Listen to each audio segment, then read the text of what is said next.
ওকে, আমাকে বলা হয়েছে যে গ্লোবাল স্কিলস নিয়ে কথা বলতে। সো গ্লোবাল স্কিলের নাম্বার 1, আমি আজকে পৃথিবীর একটা বিখ্যাত ম্যাগাজিন আছে, নাম হচ্ছে ফোর্বস। নাম শুনছেন আপনারা? আমি ফোর্বসকে জিজ্ঞেস করলাম গুগলের মাধ্যমে যে মামা বলো তো আমাকে পৃথিবীর গ্লোবাল ক্যারিয়ারের জন্য কোন কোন স্কিলগুলো থাকা দরকার। সে আমাকে কি উত্তর দিছে জানেন? সে আমাকে বলছে নাম্বার 1 কমিউনিকেশন স্কিলস। কি কমিউনিকেশন স্কিলস? তাহলে আমি কথা বলতে জানি না, আমাকে কি করতে হবে? ওই ফোর্বসের ওই যে বক্তব্য দেওয়া আছে যে 1 নাম্বার স্কিল হচ্ছে কমিউনিকেশন স্কিল, সেটা যদি অ্যাচিভ করতে হয় তাহলে আমাকে এখন থেকে শুরু করে দিতে হবে। আমরা করব ইনশাআল্লাহ। Okay fine. অনেকগুলো স্কিলের কথা সেখানে বলা আছে। Number 1 communication. এখন দেখেন পৃথিবীতে ইন্টারন্যাশনাল ল্যাঙ্গুয়েজ কোনটা? আমরা খুবই এক্সপার্ট না, একদম একেবারে নেটিভ ইংলিশ বলি আমি, পারি আমরা? তাহলে বলেন তো ইন্ডাস্ট্রিয়াল অ্যাটাচমেন্ট অথবা ইন্ডাস্ট্রিয়াল ওরিয়েন্টেশন আজকে যে প্রোগ্রামটা আপনাদের শুরু হচ্ছে, ওনাদের পিপল এন্ড টেকে আপনি যে কতক্ষণ থাকবেন তার বাইরের সময়টা আপনি লুডো খেলবেন, রাইট? মোবাইল সে লুডো, সব খেলা, টিকটক ভিডিও বানাবো, সাজেকে যাব, কি করবেন? কি করবেন বলেন? আপনি আপনার জীবনের এই 3 মাস আর কখনো পাবেন না, কোনোদিন পাবেন না। এটাকে সবাই পিকনিক মুডে থাকি আমরা, পিকনিক মুড, যে যাব পিপল এন্ড টেকে থাকবো, এরপরে শুধু ঢাকা শহর যা আছে আমি তো সব ঢাকা। সো এই পিকনিক মুডটা বাদ দিতে হবে, তাহলে 3 মাস পরে আপনাকে আর খুঁজে পাওয়া যাবে না। ওকে, তাহলে আমরা কি এই 3 মাসে, আমার 3 মাস অনেক সময় না?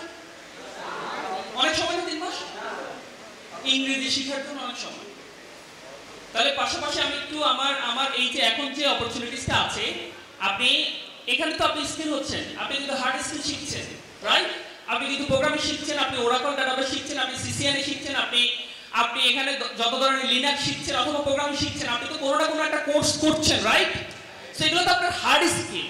কিন্তু এই যে আপনি যে এত স্কিল ভিতরে আছে, আপনি আপনার নিজেকে বিক্রি করতে পারেন না, তো আপনি আপনার নিজেকে সেল করতে জানেন না। That's why you have to need communication skill. তাহলে দেখেন আপনার ভিতরে বহু কিছু আছে কিন্তু আপনি বলতে পারছেন না। তাহলে আমার প্রথম এই যে কমিউনিকেশন স্কিল, এটা খুব দরকার। এই জন্য হার্ভার্ড বিশ্ববিদ্যালয়ের একটা গবেষণা বলছে যে একজন মানুষ যদি সফল হতে চায় বর্তমান 21শ শতাব্দীর এই যুগে, তাহলে তোমার 15% hard skill is enough, but 85% কি সফট স্কিল, লাইক আপনার leadership skill, like team management, like communication, like হচ্ছে পাবলিক স্পিকিং, এগুলো আপনার 85%। তাহলে আপনি এখন ওই পার্সেন্টেজের তালিকা আপনি কত নম্বরে আছেন? আপনি কি আছেন পৃথিবীতে? আপনি নাই তো। তাহলে দেখেন আপনার জন্য পৃথিবীর যে চেয়ারটাকে বসে থাকবে, ওই জায়গায় কেউ না কেউ এসে বসে যাবে। ওকে, তাহলে আমরা আমাদের যে হার্ড স্কিলগুলো আমরা শিখছি, আমি প্রোগ্রামিং শিখছি, নেটওয়ার্কিং শিখছি, কোনো না কোনো কিছু শিখছি, বাট এটাকে যদি আমি সেল করতে হয় আমার এই স্কিলগুলো লাগবে। তাহলে এর মধ্যে আপনি চিন্তা করে দেখেন, আপনি যদি আজকে দিনে বসে যদি স্টার্ট করেন যে না আজকে থেকে আগামী 1 সপ্তাহ আমি কি করে পাবলিক স্পিকিং করতে, এটা নিয়ে 100টা ভিডিও দেখবো, অথবা আমি 10টা বই পড়বো।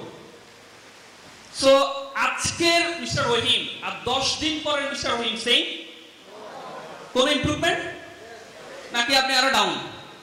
নো, হয় না, ডাউন হয় না, কিন্তু আপনি কিন্তু ইনক্রিজ করবেন। সো তাহলে আপনারা আমাকে কথা দিচ্ছেন যে আজকে থেকে আপনাদের, আজকে যেহেতু orientation, so you are most welcome, এবং আপনাদেরকে আমি অফিশিয়ালি কংগ্রেচুলেশন জানাই যে পিপল এন্ড টেক এর মতো একটা ইন্টারন্যাশনাল মাল্টিন্যাশনাল প্রতিষ্ঠানের সাথে আপনারা ট্রেনিং করছেন। So you are seriously you are lucky because আমি কেন বলছি, আপনি কিন্তু যে কোনো করতে পারতেন, বাট একটা মাল্টিন্যাশনাল প্রতিষ্ঠানে কাজ করলে আপনি নিজেকে গ্রুমিং আপ করতে পারবেন, আপনার একটা মাল্টিন্যাশনাল নেটওয়ার্কিং তৈরি হবে।